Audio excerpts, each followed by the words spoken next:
నా పేరు మస్తాన్ వలి. మేము ఇక్కడ గత 40 సంవత్సరాల నుంచి జీవనోపాధి టైర్ పంచర్ షాప్ చేసుకుంటూ జీవనోపాధి గడిపిస్తున్నాము. మా 2 ఫ్యామిలీలు, నేను, మా అన్నయ్య, మా అమ్మ, మొత్తం మేము 4 ఫ్యామిలీ, మొత్తం 8 మంది మేము కుటుంబీకులము.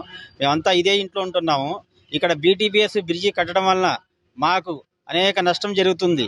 దానివల్ల గోడ వాళ్ళు పెద్దగా ఒక 20 అడుగులు గోడ లేపేసి దాన్ని ఇచ్చేస్తా అంటున్నారు. రేపు ఆ గోడ కూడా కూలిపోయి మా పరిస్థితి బాగా దారుణంగా ఉంటుంది. దీన్ని ఎంఆర్ఓ గారి దగ్గరికి పోయాము, కలెక్టర్ గారి దగ్గరికి పోయాము, ఆర్డీఓ గారికి లెటర్ పెట్టాము. వాళ్ళు వచ్చి ఎవరు మమ్మల్ని స్పందించలేదు, ఆదుకోలేదు. కనీసం వచ్చి అడిగిన వాళ్ళు కూడా లేరు ఇప్పటి వరకు కూడా.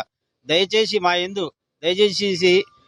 దీన్ని పట్టించుకొని ఆర్డీఓ గారు కానీ, ఎంఆర్ఓ గారు కానీ దీన్ని సర్వే చేసి మాకు దీని వలన జరిగే నష్టాన్ని నష్టపరిహారంగా చెల్లించాల్సిందిగా కోరుచున్నాము. ఈ బ్రిడ్జి మా వైపు 30 అడుగులు, మా ఇల్లు ఆ బ్రిడ్జికి 30 అడుగులు మాత్రమే ఉన్నది.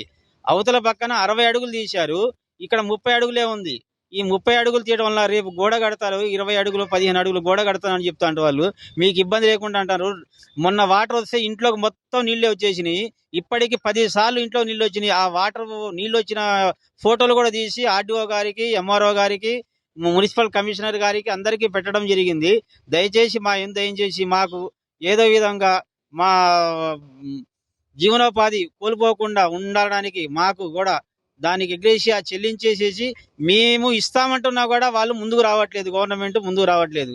ఎవరిని అడిగినా, బీటీపీఎస్ అధికారులు ఎవరిని అడిగినా కూడా మా చేతిలో ఏమి లేదు. ఆర్డీఓ గారు, సర్వేయర్ గారు, ఎంఆర్ఓ గారు వాళ్ళ చేతిలోనే ఉంది. వాళ్ళు తీసుకోమంటే మేము తీసుకుంటాము, మా చేతిలో లేదని చెప్పి వాళ్ళు చేస్తున్నారు.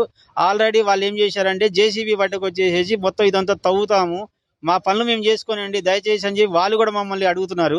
మేము దాన్ని అడ్డగించేసేసి ఆపడం జరిగింది. ఈరోజు మా అమ్మగారు, నేను, మా ఫ్యామిలీ 2 పిల్లగాళ్ళు ఈ దుమ్ములోనే పడి ఉంటున్నాము. మా ఇంటి వెనకాల సింగరేణి రోడ్డు, మా ఇంటి ముందు ఆర్ఎన్బి రోడ్డు.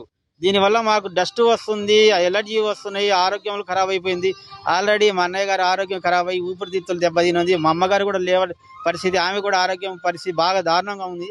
దయచేసి మమ్మల్ని కాపాడాలని చెప్పేసి, ఆదుకోవాలని చెప్పేసి మాకు కూడా దీని మీద రిపెండెన్స్ ఇచ్చేసి మమ్మల్ని మేము ఇల్లు కూడా ఇస్తామంటున్నాము. అందరిలాగా వేరేలాగా మేము ఇవ్వమని డిమాండ్ చేయట్లేదు. మేము మా ఇల్లు ఇస్తాము, మాకు ఎగ్రీషియా చెల్లించేసి మా ఇల్లు కూడా తీసుకోమని చెప్పేసి రిక్వెస్ట్ చేస్తున్నాం సార్. దయచేసి మా యందు దయచేయండి. దయచేసి మా ఇల్లు తీసుకొని మమ్మల్ని ఆదుకోండి. ఎంఆర్ఓ గారికి, ఆర్డీఓ గారికి, మున్సిపల్ కమిషనర్ గారికి, కలెక్టర్ గారికి, ఎమ్మెల్యే గారికి పేరున నమస్కరించి మనవి చేసుకుంటున్నాం సార్. నమస్తే సార్, అందరికీ నమస్తే సార్.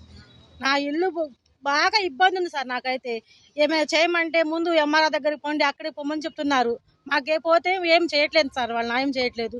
మాకేమో ఇక్కడ బాగా ఇబ్బందిగా ఉంటుంది సార్. మేము ఇస్తాం సార్ అన్న కూడా తీసుకోవట్లేదు సార్ వాళ్ళ ఇల్లు. అది సార్ బాగా ఇబ్బంది సార్ మాకు. దయచేసి మీరు అందరూ ఏదో ఒకటి చేయండి సార్, మాకు సాయం చేయండి సార్. అదే సార్, ఇంకా నేను చెప్పలేను సార్, నాకు బాగా ఇబ్బంది.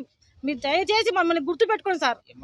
ఎంఆర్ఓ గారి దగ్గరికి, కలెక్టర్ దగ్గర, అందరి దగ్గర పోయాం సార్, ఆర్డీఓ దగ్గరకు పోయాం సార్ మేము. అసలైన తొలి వెలుగు. ఫాలో వాట్సాప్ @తొలి వెలుగు official.